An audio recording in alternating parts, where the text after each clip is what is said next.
Hello students, in today's class I will explain you about excretion topic. आज की class में हम discuss करेंगे अबाउट एक्सक्रीशन टॉपिक जो कि लास्ट टॉपिक है इस चैप्टर का. ठीक है. First question is what is the meaning of excretion. तो एक्सक्रीशन का मीनिंग क्या होता है. एक्सक्रीशन एक ऐसा प्रोसेस है जिसमें किसी भी लिविंग ऑर्गेनिज्म की बॉडी से जो वेस्ट मटेरियल होता है, किसी भी लिविंग ऑर्गेनिज्म की बॉडी में जितना भी वेस्ट मटेरियल होता है, ठीक है, उसे बाहर निकाल दिया जाता है. बेसिकली एक्सक्रीशन क्या है. एक्सक्रीशन एक ऐसा प्रोसेस होता है जिसमें कोई भी लिविंग ऑर्गेनिज्म के बॉडी में जितना भी वेस्ट मटेरियल बनता है उसे थ्रो आउट कर दिया जाता है. दैट मीन्स रिमूव कर दिया जाता है बॉडी से. ठीक है. तो बेसिकली आप क्या बताओगे एक्सक्रीशन टॉपिक में. Excretion is the process of removal of waste material from the body. ठीक है. अब जो एक्सक्रीशन है, एक्सक्रीशन करने के लिए अलग अलग डिफरेंट टाइप्स ऑफ ऑर्गेनिज्म में अलग अलग मैकेनिज्म होते हैं. That means different types of organism अलग अलग तरीके इस्तेमाल करते हैं एक्सक्रीशन करने के लिए, या आप कह सकते हो वेस्ट मटेरियल को बॉडी से थ्रो आउट करने के लिए या रिमूव करने के लिए. ठीक है. जैसे कि फॉर एग्जांपल अगर हम कहें कि यूनिसेलुलर ऑर्गेनिजम्स हैं. ठीक है. Unicellular organism.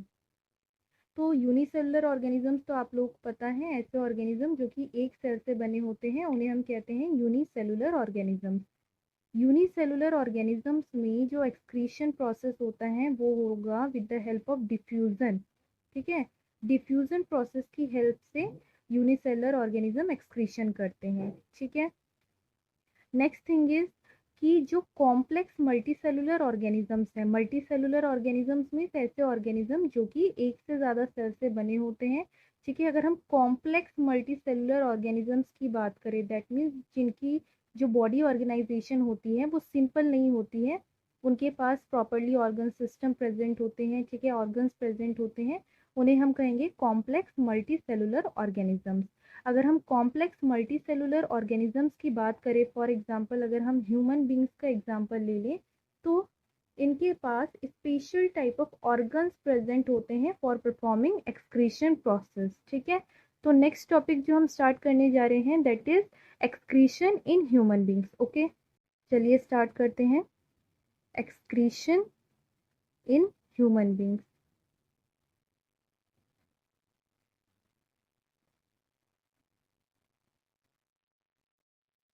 ह्यूमन बींग्स में जो एक्सक्रीशन प्रोसेस है इसके लिए एक प्रॉपर क्या प्रेजेंट होता है, एक्सक्रीटरी सिस्टम प्रेजेंट होता है. ठीक है. ह्यूमन बींग्स में एक्सक्रीशन प्रोसेस करने के लिए क्या प्रेजेंट होगा, प्रॉपर एक्सक्रीटरी सिस्टम प्रेजेंट होता है. प्रॉपर एक एक्सक्रीटरी सिस्टम प्रेजेंट होता है और इस एक्सक्रीटरी सिस्टम में बहुत सारे ऑर्गन्स इन्वॉल्व होते हैं. कौन कौन से ऑर्गन होंगे. First is a pair of kidney. क्या प्रेजेंट होगा, a pair of kidney. That means दो किडनी प्रेजेंट होते हैं. ठीक है. इसके अलावा क्या प्रेजेंट होगा, इसके अलावा प्रेजेंट होता है a pair of ureters. A pair of ureters. ठीक है. इसके अलावा जो प्रेजेंट होगा that is urinary bladder. And last one is urethra. ठीक है. लास्ट क्या है, यूरिथ्रा. ये जो मैंने चारों आपको बताए हैं इनको हम समझेंगे डायग्राम की भी हेल्प से. लेकिन अगर आपसे पूछा जाए कि ह्यूमन बींग्स में जो एक्सक्रीशन होता है वो कैसे होता है, then your answer will be with the help of excretory system. Human beings में जो एक्सक्रीटरी सिस्टम है चार चीज़ों से मिलकर बनता है. First is pair of kidney. ठीक है. A pair of ureters. Third is urinary bladder and fourth one is urethra. अब इनको समझेंगे with the help of diagram. ठीक है. तो इसके डायग्राम में आपको बेसिकली क्या समझना है, चलिए देखते हैं यहाँ पे. फॉर एग्जाम्पल ये जो हमने पेयर ऑफ किडनी बनाई है इसको पहले ड्रॉ कर लेते हैं, पेयर ऑफ किडनी को.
ठीक है, ये हो गया डायग्राम इसका पूरा, ये इसका है पूरा डायग्राम। ठीक है,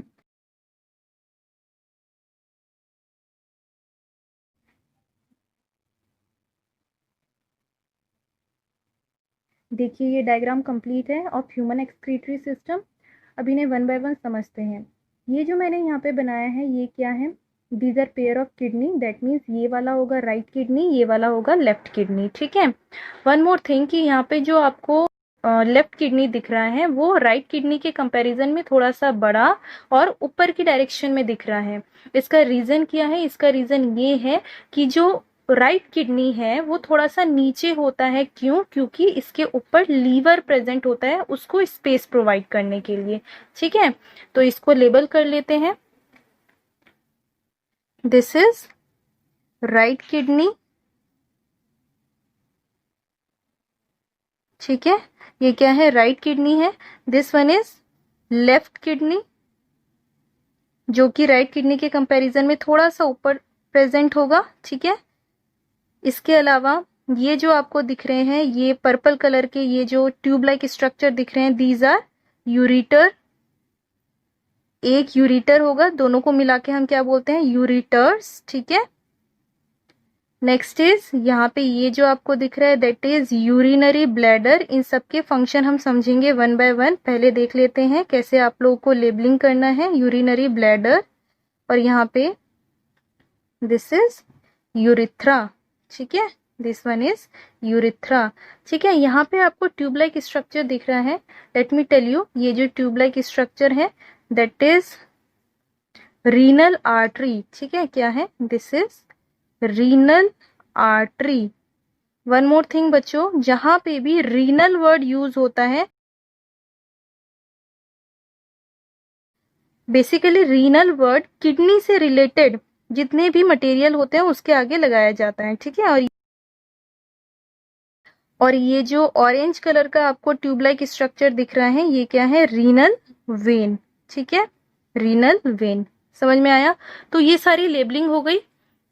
और ये प्रॉपर क्या है, ये प्रॉपर रिप्रेजेंट कर रहा है एक्सक्रीटरी सिस्टम। ठीक है, ये प्रॉपर क्या है, excretory system of human being.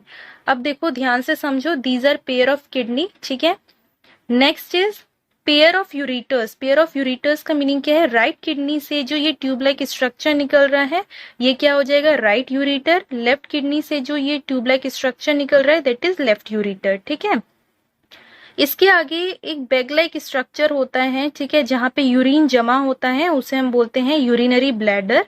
और यूरिन जहां से पास आउट हो जाता है उसे हम बोलते हैं यूरिथ्रा। ठीक है, इनके फंक्शन भी समझेंगे, पहले ये समझ लो कहाँ पे कौन से ऑर्गन प्रेजेंट है।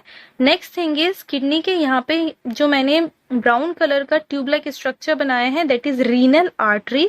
एंड जो ऑरेंज कलर का ट्यूब लाइक स्ट्रक्चर बनाया है दैट इज रीनल वेन। ठीक है, और पहले भी बताया है मैंने, जो रीनल वर्ड है किडनी से रिलेटेड जितनी भी बातें की जाती हैं उसके आगे रीनल वर्ड लगा दिया जाता है। ठीक है, नेक्स्ट थिंग इज जो ये प्रॉपर एक्सक्रीटरी सिस्टम है कैसे हेल्प करता है इन excretion process in human beings. ठीक है, ब्लड में जो वेस्ट मटेरियल है, वेस्ट किस फॉर्म में हो सकता है, वेस्ट हो सकता है in the form of salt. ठीक है, सॉल्ट की फॉर्म में, या आप बताओगे अमाइनो एसिड्स की फॉर्म में।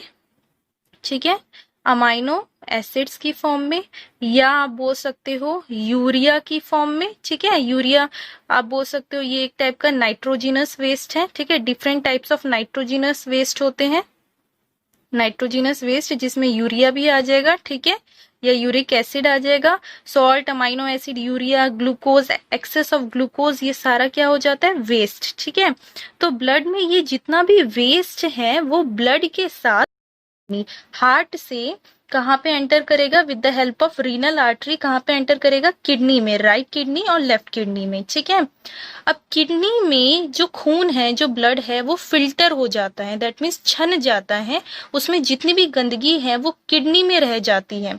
ठीक है, और जो साफ खून है वो रीनल वेन के जरिए, जो कि मैंने ऑरेंज कलर से जो ट्यूब लाइक स्ट्रक्चर बनाया है उसके जरिए दोबारा हार्ट में पहुंचा दिया जाता है। समझ में आया? जो गंदा खून होगा जिसमें वेस्ट मटेरियल है वो किसकी हेल्प से आएगा, with the help of renal artery. दोनों किडनी में एंटर करेगा और छनने के बाद, दैट मीन्स फिल्ट्रेशन होने के बाद, ब्लड जब साफ हो जाएगा, उनमें से वेस्ट मटेरियल निकाल दिए जाएंगे, तो उस खून को रीनल वेन की हेल्प से दोबारा हार्ट में पहुंचा दिया जाएगा। नेक्स्ट क्वेश्चन इज, जो गंदगी है, ठीक है, उस गंदगी को, जो वेस्ट मटेरियल ब्लड से निकाला गया है, उसे कहाँ भेज दिया जाता है? उसे भेज दिया जाता है यूरिटर्स में, ठीक है। राइट किडनी जो है वो अपनी गंदगी को राइट यूरिटर के जरिए यूरिनरी ब्लैडर में भेजेगा, और जो लेफ्ट किडनी है वेस्ट मटेरियल को with the help of left ureter urinary bladder में भेजेगा, ठीक है। जितनी भी गंदगी है in the form of urine, ठीक है, कहाँ पे भेज दिया जाएगा? यूरिनरी ब्लैडर में। जो यूरिन है वो कुछ समय के लिए, ठीक है, जो यूरिन है वो कुछ समय के लिए कहाँ पे स्टोर होगा? यूरिनरी ब्लैडर में स्टोर होगा, और अल्टीमेटली यूरिथ्रा के जरिए बॉडी से बाहर निकाल दिया जाएगा, ठीक है। नेक्स्ट थिंग इज कि किडनी में ऐसा क्या प्रेजेंट होता है जिसके वजह से जो ब्लड है वो इतने आसानी से फिल्टर हो जाता है, दैट मीन्स छन जाता है। कुछ तो यहाँ पे प्रेजेंट होगा किडनी में जिसके वजह से जो गंदा खून है वो छन जाता है यहाँ पे। Then your answer will be yes, कि यहाँ पे प्रेजेंट होते हैं नेफ्रॉन्स, ठीक है। बच्चों, जैसे कि हमने डिस्कस किया कि किडनी में कुछ ऐसा प्रेजेंट होता है जिसके वजह से जो ब्लड है वो फिल्टर हो जाता है, ठीक है। तो ऐसा क्या प्रेजेंट होता है किडनी में जिसके वजह से ब्लड फिल्टर हो जाता है? देन मैंने आंसर बताया था नेफ्रॉन। तो नेक्स्ट टॉपिक जो हम स्टार्ट करने जा रहे हैं दैट इज नेफ्रॉन, ठीक है। नेक्स्ट टॉपिक जो हम स्टार्ट करने जा रहे हैं वो क्या है? नेफ्रॉन, ठीक है। तो नेफ्रॉन में जो आपको बताना है, फर्स्ट पॉइंट आप बताओगे, नेफ्रॉन बेसिकली क्या होता है? Structural and functional unit of kidney, ठीक है। नेफ्रॉन बेसिकली क्या है? Structural and functional unit, structural and functional unit of kidney, ठीक है। मेन जो किडनी फंक्शन करता है, ठीक है, वो बेसिकली ये जो फिल्ट्रेशन का काम करता है किडनी किसकी हेल्प से करता है? With the help of nephron, ठीक है। अब जो नेफ्रॉन का स्ट्रक्चर है, जो डायग्राम है, वो सबसे पहले समझेंगे कि कैसे ये फंक्शन करता है, ठीक है। चलिए,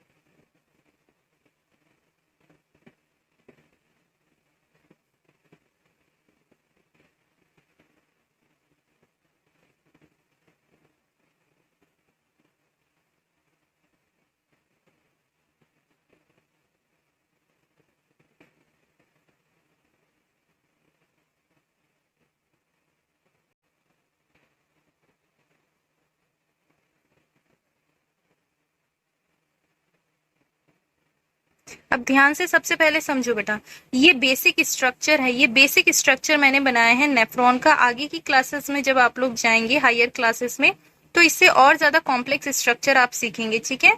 अभी 10th के लेवल में आपको इतना तो बनाना आना ही चाहिए, ठीक। तो अब ध्यान से देखिए इसमें क्या है। ये बेसिक स्ट्रक्चर है नेफ्रॉन का। नेफ्रॉन में सबसे पहले जो कैपिलरीज एंटर करेंगी यहाँ पे, ठीक है, जो कैपिलरीज नेफ्रॉन में एंटर करती हैं, इन्हें हम क्या बोलते हैं? इन्हें हम बोलते हैं एफेरेंट आर्टीरियोल। क्या बोलोगे? एफेरेंट आर्टीरियोल, एफेरेंट आर्टीरियोल, ठीक है।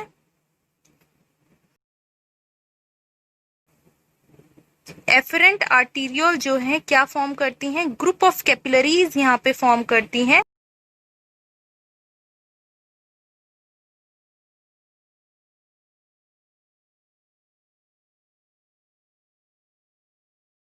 ये जो ग्रुप ऑफ कैपिलरीज हैं बेसिकली क्या है? एफेरेंट आर्टीरियोल का काम होता है गंदे खून को यहाँ पे लेकर आना नेफ्रॉन में, किडनी के अंदर, ठीक है।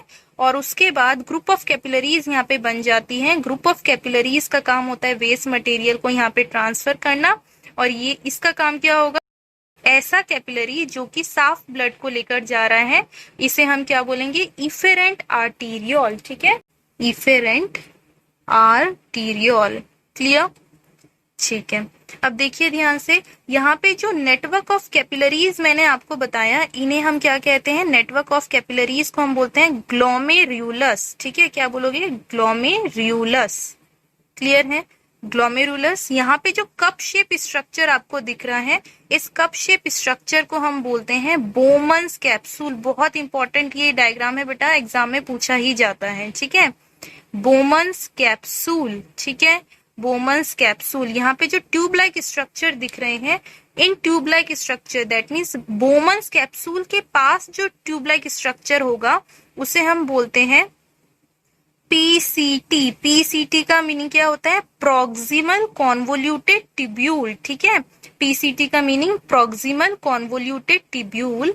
और ऐसा ट्यूब लाइक स्ट्रक्चर जो कि बोमन्स कैप्सूल से दूर है, इसे हम क्या कहते हैं, DCT, that means distal convoluted tubule. ठीक है, इनके मैं स्पेलिंग्स आप लोगों को बता दे रही हूँ ताकि कंफ्यूजन ना हो एग्जाम में।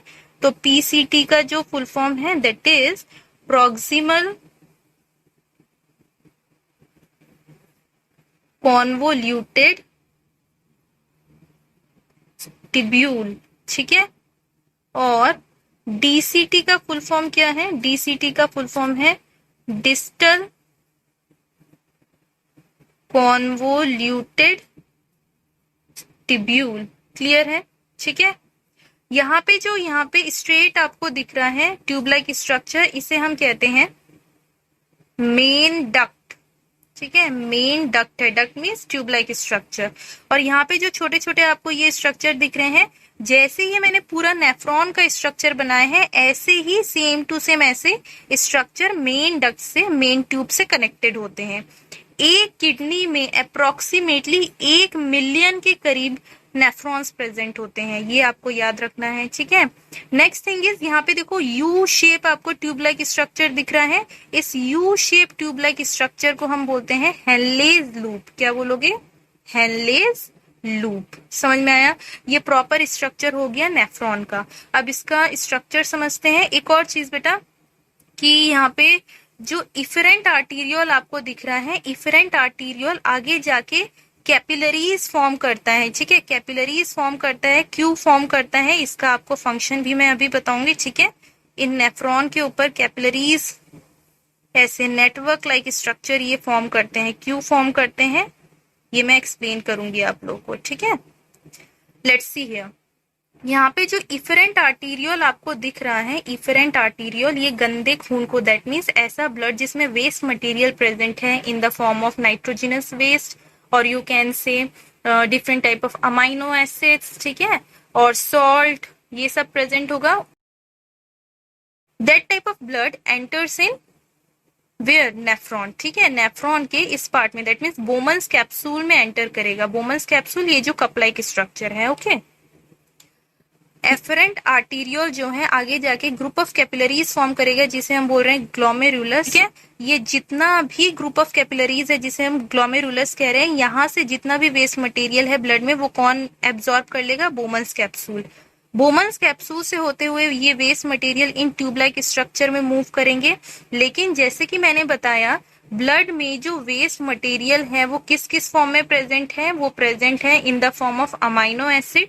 और अमाइनो एसिड आपको पता है ये हेल्प करते हैं in the formation of protein, जो कि बॉडी के लिए इंपॉर्टेंट हो सकते हैं। नेक्स्ट इज ग्लूकोज भी प्रेजेंट होता है। ठीक है, सॉल्ट भी प्रेजेंट होता है, इसके अलावा नाइट्रोजिनस वेस्ट प्रेजेंट होते हैं। ठीक है, ब्लड से जितना भी वेस्ट एब्जॉर्ब किया गया है, इनमें से जो ग्लूकोज है, अमाइनो एसिड है, इसे बॉडी दोबारा से यूज कर सकती है। ठीक है, कैपिलरीज जो मैंने ऑरेंज कलर से बनाया है, इनका काम क्या होता है कि ये जो ब्लू कलर की जो ट्यूब है, इनमें से जो ब्लड मूव कर रहा है, जिनमें ये वेस्ट मटेरियल प्रेजेंट है, अगर कोई सा वेस्ट ऐसा है जिसे हमारी बॉडी दोबारा से यूज कर सकती है, तो उन वेस्ट मटेरियल को ये जो मैंने ऑरेंज कलर के स्ट्रक्चर बनाए हैं जो कि कैपिलरीज हैं, वो क्या करेंगी, इन मटेरियल को एब्जॉर्ब कर लेंगी ताकि हमारी बॉडी उन्हें यूज कर सके। क्लियर।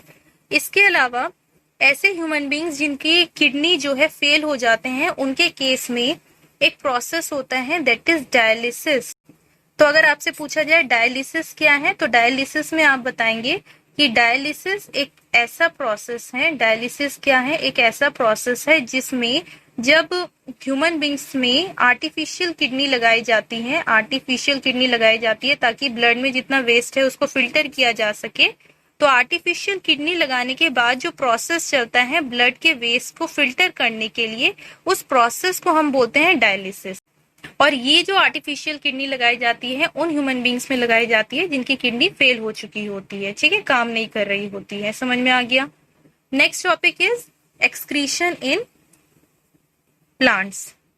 एक्सक्रीशन इन प्लांट्स बेटा इतना डिटेल में नहीं है और ये लास्ट टॉपिक है इस चैप्टर का। Excretion in plants.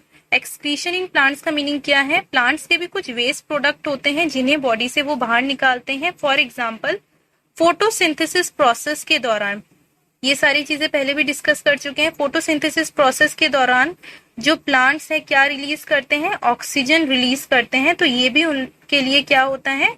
Waste product होता है, ठीक है। दैट्स वाई ये एक्सक्रीट कर देते हैं। नेक्स्ट, रेस्पिरेशन प्रोसेस के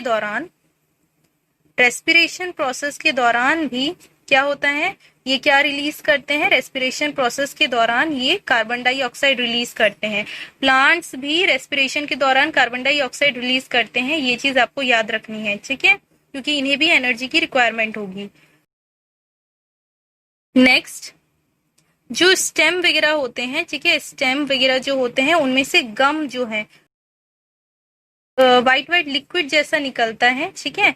स्टेम में से जो गम निकलता है वो भी क्या होता है? एक्सक्रीटरी प्रोडक्ट होता है प्लांट्स का, ठीक है। कुछ रूट्स जो हैं वो भी अपने आसपास के एरिया में एक्सक्रीटरी प्रोडक्ट्स प्रोड्यूस करते हैं, ठीक है। तो इतना ज्यादा डिटेल में नहीं है, बस आपको इतना याद रहना चाहिए जितना अभी मैंने बताया है। और यहाँ पे ये चैप्टर हमारा कंप्लीट होता है, ठीक है।